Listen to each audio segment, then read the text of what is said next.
Good morning everyone, কেমন আছেন আপনারা?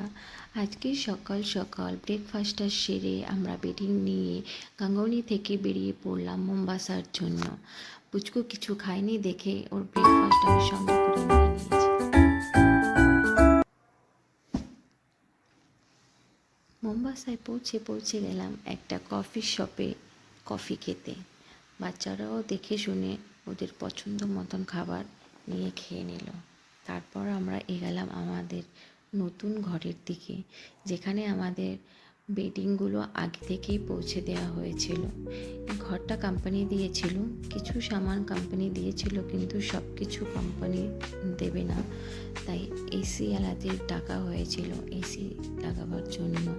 বর্মশাই বললেন যে প্রথমে দুটোই এসি লাগানো হোক, একটা হলে একটা মাস্টার বেডরুমে, পরে যদি দরকার হয় একটা একটা করে সবগুলোই লাগিয়ে নেওয়া হবে।